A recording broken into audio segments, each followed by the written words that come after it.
Greetings to all. This is Deepika from Randeep Classes bringing to you a lesson from 7th standard book, that is An Island Hand. The topic that we are going to cover is a lesson and that's name is Golu Grows a Nose. Let's read the lesson.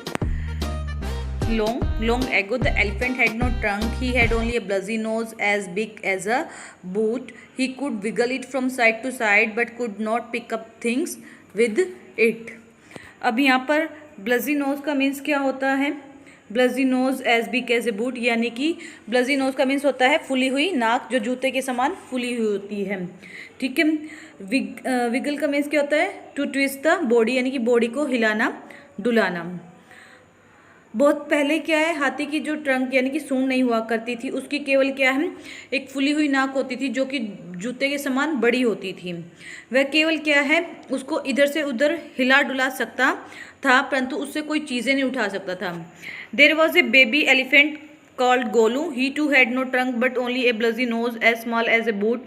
Golu was full of questions. He asked his tall aunt, the ostrich, why don't you ever fly like birds? वहाँ पर क्या है, एक छोटा elephant हुआ करता था जिसका नाम गोलू था। उसकी भी ट्रंक यानी कि सूंड नहीं थी, एक फुली हुई नाक थी जो कि छोटे से जूते के समान थी। गोलू हमेशा क्वेश्चन से भरा होता था। वो अपनी एक दिन आंट से पूछता है, ऑस्ट्रिच से, तुम बर्ड्स की तरह फ्लाई क्यों नहीं कर सकते, तुम बर्ड्स की तरह उड़ क्यों नहीं सकती हो। Then he asked his tall uncle the giraffe, why make your skin so spotty. यहाँ पर स्पॉटी का मीन्स क्या है, धब्बेदार। तब वो अपने अंकल जिराफ से पूछता है कि जो तुम्हारी जो स्किन है उस पर इतने सारे स्पॉट यानी कि धब्बे क्यों हैं। He asked his huge uncle hippopotamus, why are your eyes always so red. वो अपने अंकल हिप्पोपोटामस से पूछता है कि तुम्हारी जो आंखें वो हमेशा रेड क्यों रहती है। ही asked his hairy uncle बबून, why do melons taste like melons. वो अपने अंकल बबून यानी कि बेबून को हम बोलते हैं लंगूर, अपने बाले वाले अंकल बेबून से पूछता है कि जो मेलन का जो टेस्ट होता है, खरबूजों का जो टेस्ट होता है, खरबूजों की तरह क्यों होता है। The ostrich, giraffe, the hippopotamus and the baboon had no answer to Golu questions. Golu is a naughty baby, they said, he asked such difficult question. उन सभी के पास क्या है, गोलू के क्वेश्चंस का कोई आंसर नहीं होता था। वो सिर्फ एक ही बात कहकर टाल दिया करते थे कि जो गोलू है वो बहुत शरारती बच्चा है, वो हमेशा डिफिकल्ट क्वेश्चन पूछता है।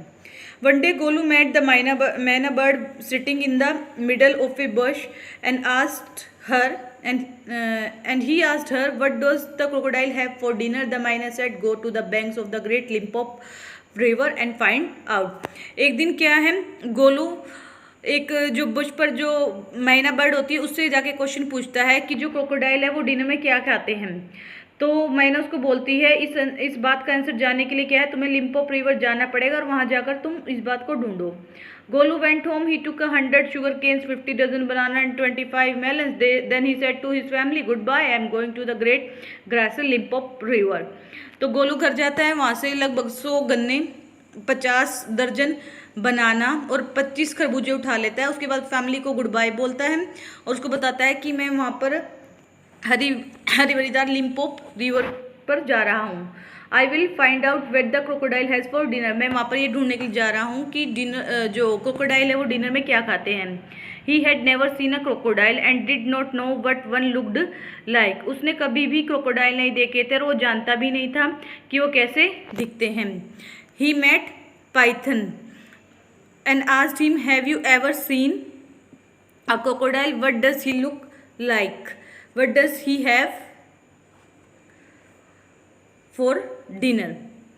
तो वहाँ पर जाकर पाइथन यानी कि उसको एक अजगर मिलता है और उससे पूछता है कि तुमने कभी क्रोकोडाइल को देखा है, वह दिखता कैसा है, वो रात के भोजन में क्या खाता है। The Python uncoiled himself from the branch of tree but said nothing. Golu politely helped him to coil around the branch again and said goodbye to him.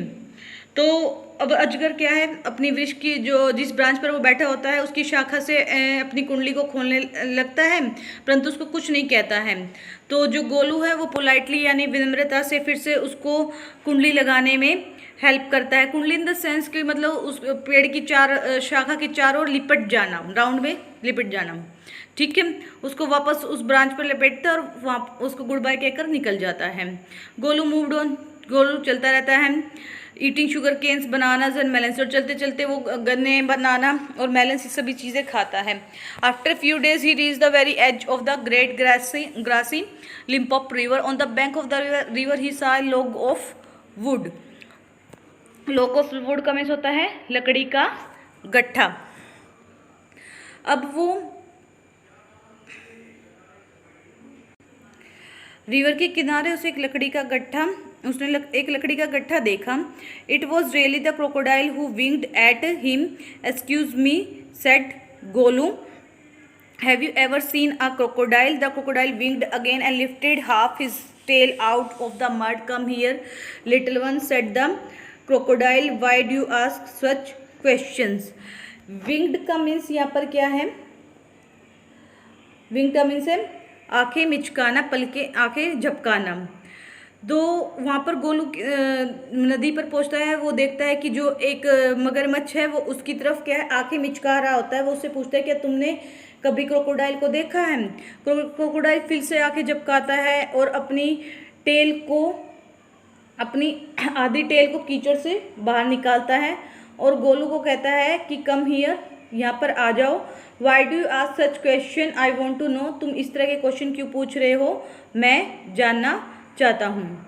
Golu was afraid but he sat down on the bank and said, you are the very person I was looking for. Please tell me what you have for dinner. Golu डर जाता है और नदी के किनारे बैठ जाता है और बोलता है कि तुम ही वो इंसान हो जिसको मैं ढूंढ रहा था। अब तुम मुझे यूँ बताओ तुम डिनर में क्या खाते हो? Come here little one, I will whisper the answer to you, said the crocodile. Whisper का मीन्स होता है कान में बुदबुदाना। तो वो उसको बुलाता है, क्रोकोडाइल गोलू को अपने पास बुलाता है कि मेरे पास आ जाओ, मैं तुम्हारे कान में ही अपने आंसर को बताऊंगा। Golu put his head down close to the crocodile snout and the crocodile caught him bite the nose. यहाँ पर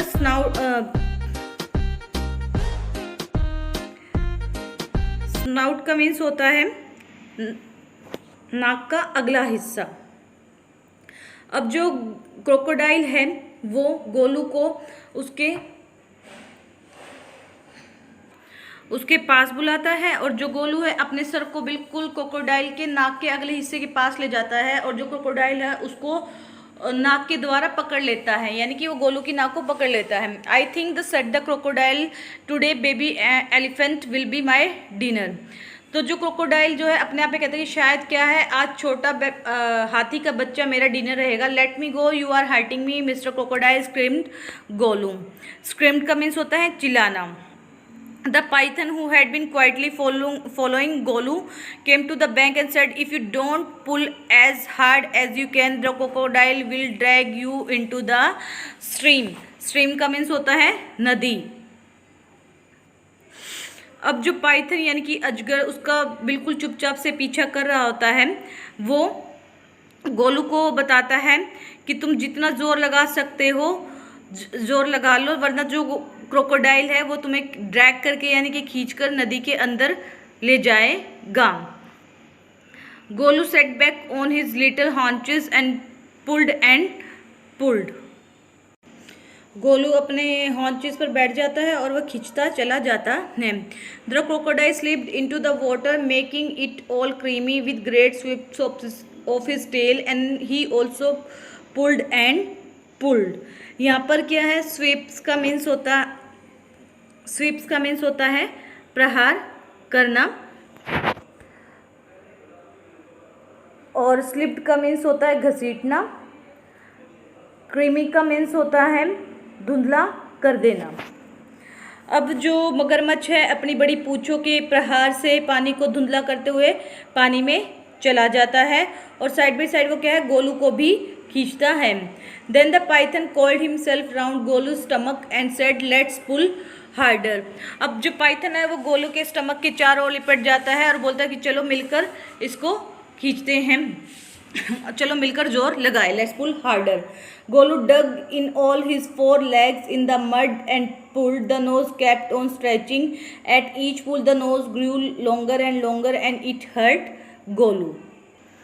गोलू ने अपनी चारों टांगे मड में बिल्कुल गड़ा ली और जो नोज़ थी वो केप्ट ऑन स्ट्रेचिंग, वो नोज जो गोलू की नोज़ थी वो खींचती रही। हर एक पुल के साथ जो गोलू की नोज़ थी वो और ज़्यादा लंबी होती जा रही थी और इससे गोलू को काफ़ी ज़्यादा दर्द भी हो रहा था। The nose was now 5 feet long but it was free at last. अब जो नाक थी वो लगभग क्या है 5 फीट लंबी हो गई थी, लेकिन अंत में वो छूट गई।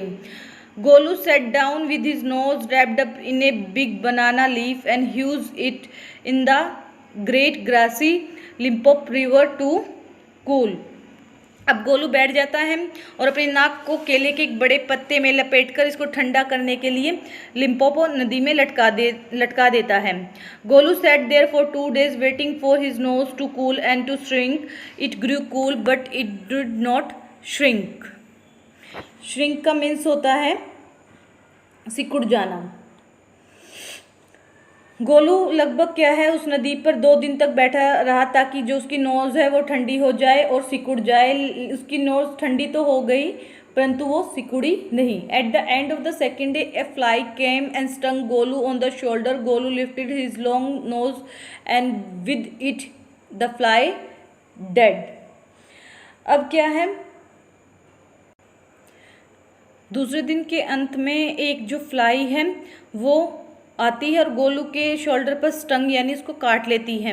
गोलू अपनी लंबी सी सूंड को उठाता है और उस मक्खी को मार गिराता है। Advantage number 1 his the Python. अब क्या है पाइथन जो है इस बात के एडवांटेज गिनाता है कि उसकी नाक लंबी होने से गोलू को क्या क्या फ़ायदे हो रहे थे। You could not have done it with the small nose, try and eat a little now. अब वो गोलू को बताता है कि तुम छोटी सी नाक से ये नहीं कर सकते थे, अब कोशिश करके कुछ तुम खा लो। Golu put out his trunk and plugged a large bundle of grass. अब जो क्या है गोलू अपनी सूंड को उठाता है और घास का एक बड़ा गुच्छा तोड़ लेता है। He dusted it against his 4 legs and stuffed it into his mouth. Stuffed का मीन्स होता है ठूस देना। अब क्या है जो गोलू है उस अपनी आगे की टांगों से उस घास के गुच्छे को झाड़ता है। डस्टेड होता है झाड़ना, 4 legs यानी कि आगे की टांगे, और उसको अपने मुंह में ठूस लेता है। Advantage number 2 his the Python. इस बात पर जो पाइथन है वो गोलू को अपनी बड़ी नाक होने की दूसरी एडवांटेज को गिनवाता है। You could not have done it with the small nose. तुम ये काम भी छोटी सी नाक के साथ नहीं कर सकते थे। Don't you think the sun is too hot now. Golu scooped up some mud from the bank and slapped it on his head। तो उसके बाद जो पाइथन होता है वो गोलू से पूछता है कि तुम्हें नहीं लगता कि धूप और भी ज़्यादा तेज़ हो गई है। गोलू उसके बाद क्या है कुछ कीचड़ को अपने ऊपर उछालता है और उसको अपने सर के ऊपर लगा लेता है। Advantage number 3 his the python. You could not have done it with the small nose. वो फिर से उसका तीसरा अपनी उसकी लंबी नाक होने का तीसरा लाभ बताता है कि तुम पहले ऐसा नहीं कर सकते थे। Thank you mister python said Golu gratefully. I will remember all this and now I will go back to my family. तो जो गोलू है लास्ट में पाइथन को थैंक यू बोलता है और उसका आभार व्यक्त करता है और बोलता है कि मैं सब चीज़ें याद रखूँगा और अब मैं वापस अपने परिवार के पास जाऊँगा। Hope so you all have understood the story. I hope so you like it. Thank you. Have a great day.